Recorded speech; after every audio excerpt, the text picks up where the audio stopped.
Sebelum hari raya Paskah mulai, Yesus telah tahu bahwa saatnya sudah tiba untuk pergi dari dunia ini kepada Bapa. Sebagaimana Ia senantiasa mengasihi murid-muridnya, demikian pula sekarang Ia mengasihi mereka sampai saat terakhir.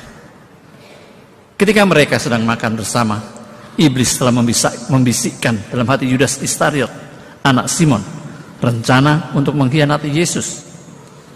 Yesus tahu bahwa Bapa telah menyerahkan segala sesuatu kepadanya dan bahwa Ia datang dari Allah dan kembali kepada Allah. Maka bangunlah Yesus, lalu menanggalkan pakaiannya. Ia mengambil sehelai kain lenan dan mengikatkannya pada pinggangnya. Kemudian Ia menuangkan air ke dalam sebuah baskom dan mulai membasuh kaki murid-muridnya, lalu menyekanya dengan kain yang terikat pada pinggangnya itu. Sampailah Dia kepada Simon Petrus. Kata Petrus kepadanya, "Tuhan, Engkau hendak membasuh kakiku?" Jawab Yesus kepadanya, "Apa yang aku lakukan, engkau belum mengerti sekarang, tetapi engkau akan memahaminya kelak." Kata Petrus kepadanya, "Selama-lamanya engkau tidak akan membasuh kakiku." Jawab Yesus, "Jika aku tidak membasuh engkau, engkau tidak mendapat bagian dalam aku." Kata Simon Petrus kepadanya, "Tuhan, kalau begitu jangan hanya kakiku saja, tapi juga tangan dan kepalaku." Kata Yesus kepadanya, Siapa saja yang telah mandi, ia tidak usah membasuh diri lain daripada membasuh kakinya, karena dia sudah bersih seluruhnya. Kamu pun sudah bersih, namun tidak semua. Yesus tahu siapa yang akan menyerahkan Dia, karena itu Ia berkata, "Tidak semua kamu bersih." Setelah membasuh kaki mereka, Yesus mengenakan pakaiannya dan kembali ke tempatnya. Lalu Ia berkata kepada mereka, "Mengertikah kamu apa yang telah kulakukan kepadamu? Kamu menyebut aku guru dan Tuhan, dan katamu itu tepat. Sebab memang akulah guru dan Tuhan. Tetapi jika aku guru dan Tuhanmu membasuh kakimu, maka kamu pun wajib saling membasuh kaki. Sebab aku telah memberikan suatu teladan kepadamu, supaya kamu juga melakukannya seperti yang telah kulakukan kepadamu."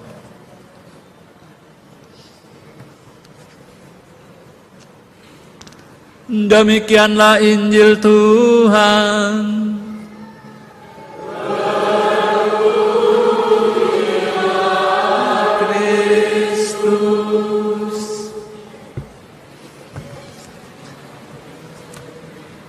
Romo Berdi, para suster, Bapak Ibu dan saudara-saudari sekalian,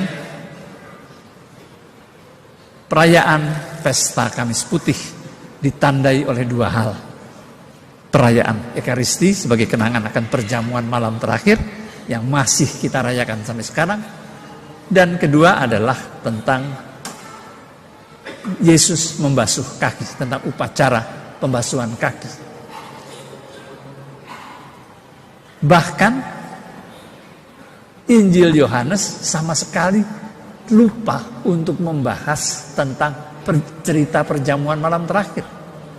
Yohanes malah hanya menceritakan dengan panjang lebar dan mendetil apa yang ada yang bergolak dalam pikiran dan hati Yesus, sehingga lalu dia memutuskan untuk membasuh kaki para murid. Pembasuhan kaki itu nampaknya menjadi sesuatu yang cukup penting dalam tradisi gereja Katolik. Paus kita, Paus Fransiskus, sekitar 1 atau 2 tahun sesudah beliau menjabat sebagai Paus, lalu mengubah tradisi. Hari Kamis Putih biasanya Paus misa di salah satu basilika yang tersebar di kota Roma. Dia misa di sana dan membasuh wakil-wakil umat. Tapi dia tidak buat itu. Dia pergi ke penjara. Dan dia membasuh kaki para napi, para narapidana. itu penjahat-penjahat. Dan bukan semua itu orang Itali, tapi juga ada orang-orang Islam, ada orang-orang Negro, ada pelacur. Dia baptis itu semua. Jadi nggak ada khidmat-khidmatnya seperti kalau kita buat itu. Sehingga lalu itu terjadi kehebohan. Ada orang-orang di Vatikan yang setuju, ada yang berkeberatan. Tapi nampaknya Paus bijaksana sekarang tidak lagi dibuat seperti itu. Tetap di penjara, tapi dengan wakil-wakil yang lebih terpilih. Sebetulnya apa perlunya pembasuhan kaki dalam upacara Kamis Putih? Kalau sebagai perjamuan malam terakhir itu jelas buat kita karena kita merayakannya tiap hari dalam Ekaristi. Lakukanlah ini sebagai kenangan akan daku. Inilah tubuhku, inilah darahku. Tapi kenapa pembasuhan kaki?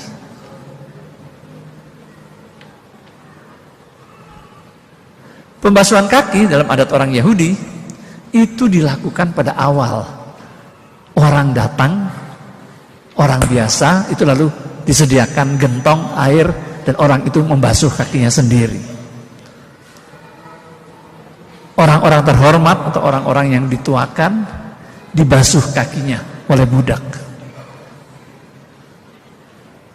Jadi yang dibuat oleh Yesus itu sudah salah tempat dan salah posisi. Dia membasuh kaki di tengah-tengah perjamuan. Dan dia yang membasuh. Dia tuan dan guru membasuh murid-muridnya.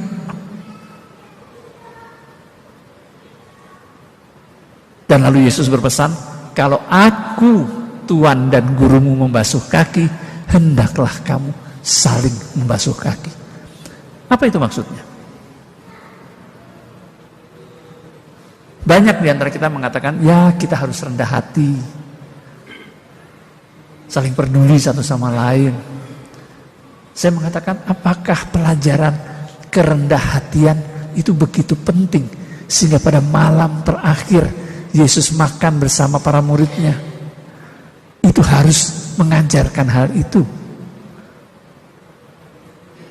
Kalau Yesus mau menerangkan tentang kerendahan hati, saya rasa paling cocok habis Yesus mengutus 12 murid, mereka pulang, mereka dengan semangat berkobar-kobar.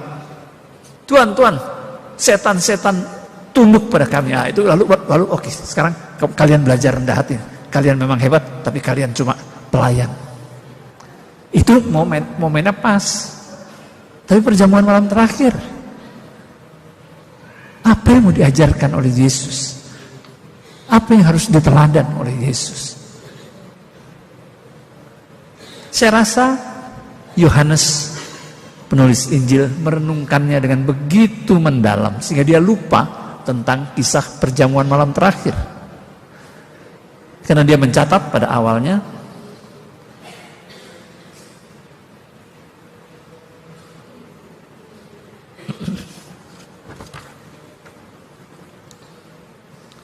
Yesus tahu bahwa saatnya sudah tiba untuk pergi dari dunia ini kepada Bapa.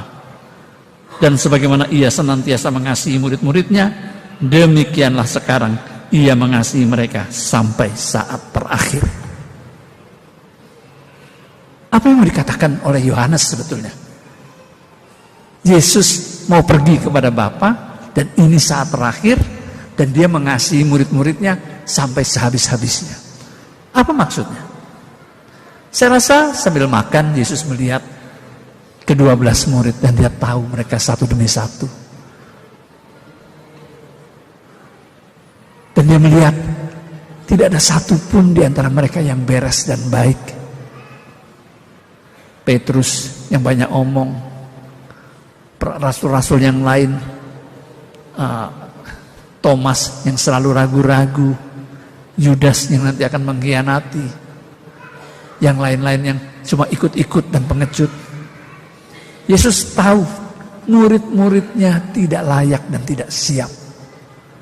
Tapi toh Yesus memilih tetap mengasihi mereka sampai sehabis-habisnya. Dan karena itulah ia membasuh kaki mereka. Yesus sadar tugasnya sudah hampir habis, jamnya sudah hampir selesai. Dia harus menuntaskan kewajibannya kepada Bapa. Apa kewajibannya kepada Bapa? Berkorban sampai mati untuk menebus bangsa manusia. Itu tugas yang dia terima dari Bapa. Tugas itu akan dituntaskan besok di kayu salib. Tapi malam ini tugas itu diwujudkan secara simbolis. Mengasihi sampai sehabis-habisnya adalah melayani secara total. Karena itu Yesus sebagai Tuhan dan Guru, dia membungkuk, membasuh kaki muridnya, melayani mereka.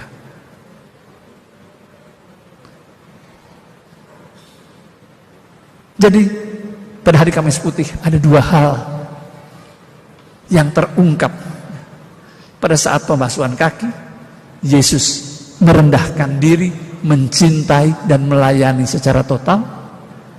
Dan Yesus memberikan tubuhnya dan darahnya untuk menjadi darah dan ikatan perjanjian baru bagi antar kita dengan Allah.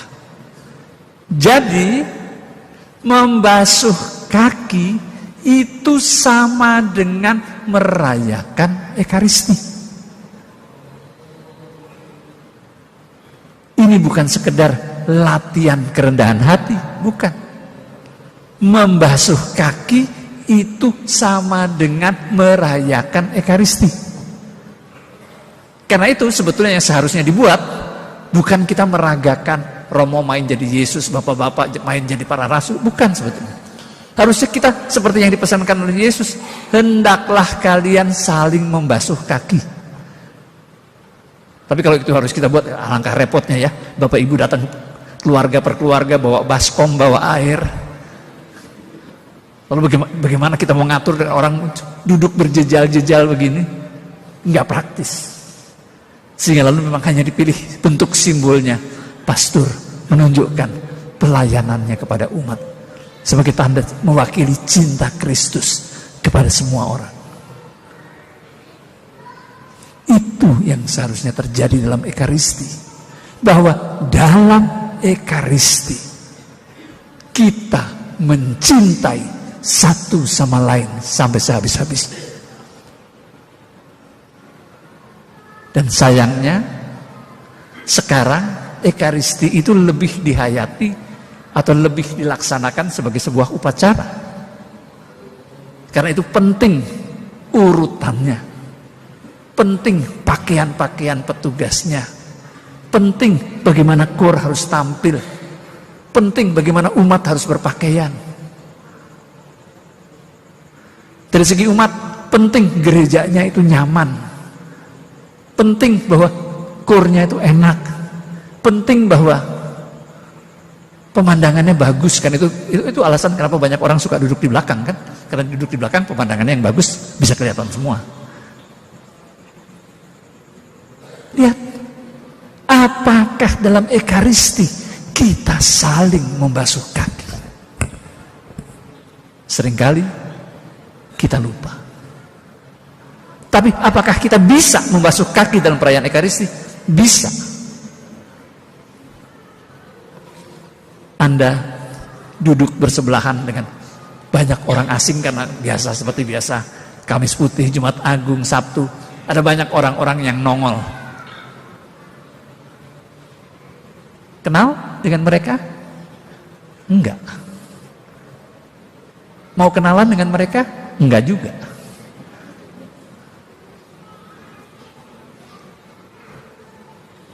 Ambil waktu 1 menit kenalan dengan orang-orang yang belum Anda kenal, dengan orang-orang di kiri kanan Anda.